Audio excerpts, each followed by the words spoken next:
Hi everyone, this is तस्कीन खान और आप देख रहे हैं वाओ टीवी। लास्ट ईयर 2020 में आपको याद होगा कि पाकिस्तान में एक कौमी कमीशन बना था बराए अक़लीतें, यानी कि नेशनल कमीशन फॉर माइनॉरिटीज़। और जब ये जब तश्कील पाया, इसका ऐलान किया गया पीटीआई गवर्नमेंट की तरफ से, इमरान खान लेड गवर्नमेंट की तरफ से, तो मिला जुला रुझान जो था वो देखने में मिला। बहुत से लोगों ने कहा कि ये माजी में इस तरह के कमीशन भी बने, कमेटियां बनी होंगी और इस तरह के कई शख्सियात सामने आई होंगी जो माइनॉरिटीज़ के हकूक़ के तहफ़्फ़ुज़ के लिए दावेदार भी होंगी, और लेकिन उन्होंने कभी कुछ ख़ास डिलीवर नहीं किया, चाहे वो इंडिविजुअल सतह पे हो या अदारों की सतह पे हो।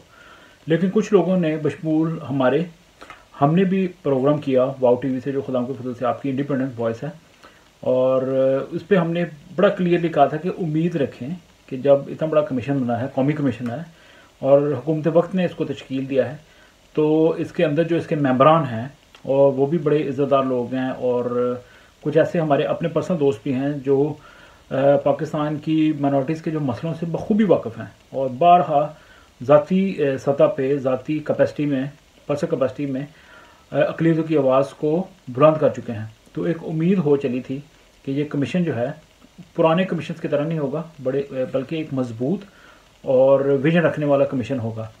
और लेकिन अब एक साल गुजर गया है, तो एक साल गुजरने के बाद हमें जो हमारी उम्मीद थी कि बड़ी पॉजिटिव उम्मीद थी, और पॉजिटिविटी को छोड़ना नहीं चाहिए, लेकिन अब अजीब सा लग रहा है कि शायद वो लोग जो कहते थे कि देखिएगा कि ये कमीशन भी बिल्कुल कमज़ोर सा साबित होगा वक्त के साथ। और मैं इसके कमीशन के बारे में देख रहा था कि इसकी हिस्ट्री क्या है बेसिकली।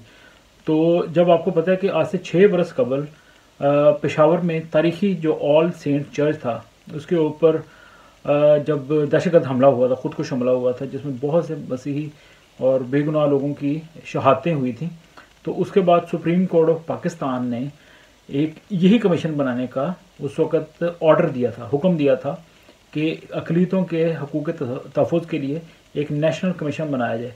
लेकिन आप देखेंगे 6 साल बीत गए सुप्रीम कोर्ट के ऑर्डर को भी, और अनटिल लास्ट ईयर ये कमीशन बना ही नहीं था। तो लास्ट ईयर तश्कील पाया 6 साल के बाद। इस दौरान हुकूमत भी बदली और नई हुकूमत आ गई इमरान खान साहब की। लेकिन अब इमरान खान साहब की हुकूमत ने लास्ट ईयर इसको कमीशन को बना तो दिया, लेकिन इसके जब ये कमीशन बना था तो फिर उस वक्त जो यूनाइटेड स्टेट का जो कमीशन है फॉर इंटरनेशनल रिलीजियस फ्रीडम, तो उन्होंने बड़ा खैर मकदम किया, और उम्मीद हो चली थी कि ये कमीशन जो है ये पाकिस्तानी अक़लियतों के हकूक़ का ज़ामन होगा, या कम से कम उनकी आवाज़ बनेगा। लेकिन कम से कम 2 रिसेंट वाक़यात ऐसे हुए कि जिससे पता चला कि इस कमीशन की कोई वैल्यू नहीं है। ऑनेस्टली मैं आपको बता देता हूँ। आपको पता है कि कुछ माह पहले करक जो सूबा केपी का है पाकिस्तान का, उसका एक शहर है करक, वहाँ पे हिंदू बरादरी का एक मंदिर था, उसके ऊपर जिस तरह अटैक किया गया और उसको जिस तरह तबाह बर्बाद किया गया, और बहुत से लोग जो थे इस घिनौने, मैं कहूँगा कि जो कदम था, ज़ाहिर कुछ लोगों की जो हिंदुओं की दिलदारी तो हुई थी, पाकिस्तानी अक़लियतें हैं तो उसमें बराह रास्त मुलव्वस थे। तो उसके बाद फिर पाकिस्तान सुप्रीम कोर्ट जो है, उन्होंने अपना एक तैयार करदा अदारा, उनका नाम है माइनॉरिटी राइट्स इम्प्लीमेंटेशन कमीशन, उसकी जो रिपोर्ट थी करक मंदिर के बारे में, उस पर रिलाई किया। लेकिन ये जो नेशनल कमीशन फॉर माइनॉरिटीज़ था, इसके ऊपर इसको दूसरे लफ्ज़ों में क्लियरली बात करें तो इसको घास ही नहीं डाली, इन पर कोई रिलाई नहीं किया, इनको नहीं पूछा कि क्या रिपोर्ट है, क्या हुआ है। तो अपने तय जो उन्होंने इम्प्लीमेंटेशन कमीशन बनाया हुआ था उसकी रिपोर्ट पे इत्तफाक किया। और फिर दूसरा, अभी रिसेंटली आपको पता है कि एक एंटी फोर्स कन्वर्जन बिल जो है वो प्रपोज किया गया था कि रोकथाम की जाए जो जबरी तब्दीली मज़हब है, ख़ासतौर पर कम सन बच्चियों की या बच्चों की जो 18 साल से कम उम्र के लोग हैं, बच्चे हैं। लेकिन उसको मुस्तरद कर दिया गया है पाकिस्तान की मजहबी जमातों की तरफ से, और अब हुकूमत पाकिस्तान ने भी उस बिल को समझें कि पूरी तरह मनसूख कर दिया। उन्होंने कहा कि नहीं, इसको छेड़ना नहीं है। तो ये भी एक कमीशन की बहुत बड़ी नाकामी है कि सबसे पहले तो इस कमीशन के किसी फ़र्द को इतने अहम बिल की तैयारी के लिए लिया ही नहीं था गया मुशावरत के लिए। और उस वक्त भी हमने ये पिछले दिनों में प्रोग्राम जब इस बिल के हवाले से किया था, तो हमने उस वक्त भी कहा था कि इस कमीशन को अखलाकी तौर पे मुस्तफ़ी हो जाना चाहिए कि जब इनको बुलाया नहीं है, बात अक़लियतों की हो रही है, लेकिन इनको इन्वाइट ही नहीं किया गया, तो इस पर इनको इस्तीफ़ा देना चाहिए था। लेकिन अब ये बिल चूँकि मुस्तरद हो चुका है, तो अब तो बिल्कुल इस्तीफ़ा बनता है। लेकिन देखें कि कितनी ज़्यादा शर्म की बात है कि ये जो कमीशन है ये अभी तक अपनी सीटों पर विराजमान है। आई डोंट नो उनके दिल में क्या है, कोई परफॉर्मेंस नहीं है। अब पूरे साल, अब इनको साल हो गए बने हुए, अब पूरे साल में देख लें कि क्या क्या हुआ है। जो मोटे मोटे केसेस है पाकिस्तानी मसीहों की अगर बात करें तो आपको पता है कि वो तबीता गिल केस बड़ा अहम था। फिर आरजू राजा केस जो था वो हमने देखा कि पूरी कौम जो है वो हिल के रह गई थी। कमसिन बच्ची जो है उसको किस तरह वो जबरी तौर पे वर्गला के तो उसका तब्दील मज़हब किया गया और उसकी शादी भी करवा दी गई थी एक बड़ी उम्र के आदमी के साथ। तो फिर बहुत से ऐसे केसेज जैसे तबीता गिल केस था। फिर इसके अलावा मरियम लाल और नेविश अरूज, ये दो मसीही नर्सेज थी जिनको जिनको बहुत बड़ा इल्ज़ाम लगाया था ब्लास्फेमी का फैसलाबाद में, और आज तक उनका पता नहीं कि वो कहाँ हैं। खुदा करे कि वो महफूज हों। फिर आपको पता है कि लाहौर के जो मेंटल हॉस्पिटल है वहाँ पे भी एक बहुत बड़ी कंट्रोवर्सी हुई थी जब वहाँ पे मसीही इबादत गाह के अंदर मुसलमान नर्सेज ने वो नाते पढ़ी। तो पूरे न सिर्फ पाकिस्तान बल्कि पाकिस्तान से बाहर भी जगह जगह पे इंटरनेशनल मीडिया में ये खबर आई थी। और हमारी इतलात के मुताबिक इमरान खान बहुत वरिड हुए थे क्योंकि वो कोशिश कर रहे थे कि पाकिस्तान जो है वो FATF की वजह से जो ऑलरेडी ग्रे लिस्ट में है वो इस तरह की छोटी छोटी चीज़ों से बाहर आए। फिर आपको पता है कि मामला इस तरह आगे बढ़ते गए कि फिर यूरोपियन जो यूनियन है उन्होंने भी पाकिस्तान की ह्यूमन राइट्स जो सिचुएशन है उसके ऊपर सवालिया निशान पैदा कर दिया। और शगुफ्ता और शफकत जो केस था बड़ा मशहूर ज़माना, और उसको भी यूरोपीय कमीशन ने मिसाल बनाया था। तो अभी रिसेंटली देखें तो अभी हमने दो, एक सलीमा रानी केस था खानेवाल में, फिर शगुफ्ता किरण केस था इस्लामाबाद में। तो ये तो सिर्फ मोटे मोटे मैं आपको कैसे बता रहा हूँ, बहुत ज़्यादा केसेस एक साल के अंदर मसीही और हिंदू बरादरी के साथ जो हैं उनके साथ ज़्यादतियों के वो दर्ज हुए हैं। और फिर आपको पता है कि पिछले दिनों में बहावल विक्टोरिया हॉस्पिटल, तारीखी हॉस्पिटल है बहावलपुर का, इसका नाम भी चेंज कर दिया गया। और फिर एडवर्ड्स कॉलेज जो है इसका भी एक जो फैसला है वो मसीहों के ख़िलाफ़ आया, चर्च ऑफ पाकिस्तान के ख़िलाफ़ आया, लेकिन इस पर भी कोई इस कमीशन ने कोई ख़ास काम नहीं किया।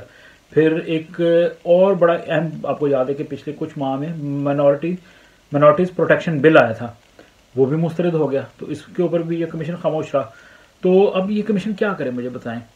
इसकी अभी फ़िलहाल तो अब या तो सुप्रीम कोर्ट इसको कोई इस तरह का ऑर्डर जारी करे कि इसकी कोई इंडिपेंडेंट जो है पोजीशन बन जाए, इसका कोई तशख़्ख़ुस जो है वो उसको मजबूत कमीशन बना दिया जाए, आज़ाद कमीशन बना दिया जाए, तो फिर शायद इसकी कोई वैल्यू हो। लेकिन ये फ़िलहाल जो कमीशन है इसने कुछ आपस की बात है कि डिलीवर नहीं किया। अब देख लें कि अब मरदमशुमारी का बहुत बड़ा इशू है, इसके ऊपर भी इनकी कोई प्लानिंग नज़र नहीं आती कि माइनॉरिटीज़ के लिए इस कमीशन का क्या विजन है। फिर इसके अलावा शराब जो है इसके ऊपर अभी तक पाबंदी नहीं लगी। उमुल खबाइस इसके ऊपर हमने मुकम्मल शो किया हुआ है माजी में, और लेकिन अभी तक कोई क्लैरिटी ही नहीं है कि पाकिस्तान में शराब के ऊपर पाबंदी लगेगी कि नहीं लगेगी, क्योंकि बदनामी जो है वो पाकिस्तान की अक़लीतें उठाती हैं शराब पे, और पीने वाले कोई और हैं लेकिन बदनामी जो है वो हमारे खाते में आती है। तो इस पर भी बिल्कुल कुछ पता नहीं कि ये कमीशन क्या चाहता है और किन लोगों को मिल रहा है। और फिर इसके अलावा इलेक्टोरल सिस्टम जो है उसके हवाले से भी कोई क्लैरिटी नहीं है इनके पास कि हमें कौन सा इंतखाबी निज़ाम चाहिए पाकिस्तानी मिनॉरिटीज़ के लिए। बहुत से ऐसे इश्यूज़ हैं। फिर इमरान खान साहब जब बार बार इस्लामोफोबिया की बात करते हैं, तो जो पाकिस्तान के जो मिनॉरिटी फोबिया है, जो क्रिश्चियन फोबिया है पाकिस्तान में, जो लोग या हिंदू फोबिया है, तो इसके ख़िलाफ़ ये कमीशन जो है ये आवाज़ उठा सकता था।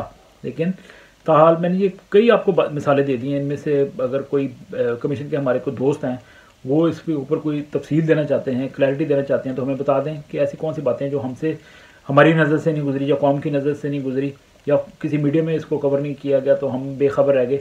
तो अगर हम बेखबर हैं तो प्लीज़ हमें इन्फॉर्म कर दें कि आपने कौन कौन से ऐसे काम किए हैं जो आपकी फिंगर टिप्स के ऊपर मौजूद हैं। तो इन शॉर्ट ये जो कौमी कमीशन बराए अक़लीतें हैं, नेशनल कमीशन फॉर माइनॉरिटीज़, ये बिल्कुल एक बेकार कमीशन है। और बेकार जो इसको कारआमद बनाया जा सकता था अगर इनके मेंबरान की कारकर्दगी अच्छी होती। सिर्फ फ़ोटो सेशंस या फिर खाने खा लेने ये तो कोई भी कर सकता है, तो जो काम है वो बोलता है। तो ये बिल्कुल फजूल कमीशन है कारकर्दगी के अतबार से। लोग बड़े अच्छे थे इस कमीशन के अंदर, लेकिन उन्होंने आपस की बात कुछ डिलीवर नहीं किया ऑनेस्टली। सो अब इनके पास कोई अखलाकी जवाब नहीं है कि ये कमीशन जो है ये अपनी जगह पे कायम रहे, बल्कि अभी इनके पास एक फेस सेविंग के लिए मौका है। अली ललान ये कुछ बातें हमने गिनवाई हैं, कुछ बातें और दोस्त भी हैं वो गिनवा सकते हैं कि जो ये डिलीवर नहीं कर सकते, इन्हीं को बुनियाद बना के एक बड़ी सी प्रेस कॉन्फ्रेंस करें और खुलेआम इस्तीफ़ा दे दें। उन्हें कहेंगे ये बिल्कुल खोखला कमीशन था, इसकी कोई वैल्यू नहीं थी और इसके पास कोई पावर नहीं थी। और सबसे बड़ी, जैसे मैंने अर्ज़ किया कि शुरू में, कि अभी जो रिसेंटली पाकिस्तान की मजहबी अमूर की वजारत है, वफाकी वजारत, तो उन्होंने इनको इन्वाइट ही नहीं था किया, ये जो जबरी तब्दीली मज़हब के ऊपर बिल था। तो बराह रास्त जो थी वो मिनॉरिटीज़ के ज़िंदगियों के साथ ये जुड़ा हुआ मसला था, तो फिर इनके पास कोई इखलाकी जवाब नहीं है। इखलाकियत अगर थोड़ी सी बाकी है तो इनको अली लान मुस्ताफ़ी हो जाना चाहिए, अपने जो रेजिग्नेशन हैं वो टेंडर कर देने चाहिए और हुकूमत पाकिस्तान को बिल्कुल वापस कर देने के जी अगर को आपको कोई और लोग मिलते हैं जो चमचागिर टाइप, तो वो फिर आप उनको रख लें, नहीं तो फिर हम तो कम से कम आपके लिए काम नहीं करेंगे। तो बस ये थी इनकी कारकर्दगी। अगर आपको कोई रोशन कोई इनकी कारकर्दगी नज़र आई है लास्ट 12 मंथ में, तो प्लीज़ आप हमारे साथ कमेंट्स में शेयर करें। और वाओ टीवी जो खुदावंद के फजल से आपकी अपनी आवाज़ है, अगर अभी तक आपने इस चैनल को सब्सक्राइब नहीं किया तो बड़ी मेहरबानी होगी इसको कर लें और हमारी वीडियो को ज़्यादा से ज़्यादा शेयर करें ताकि ये पैगाम जो है वो आगे से आगे फैलता जाए। बहुत शुक्रिया, thank you very much, God bless you.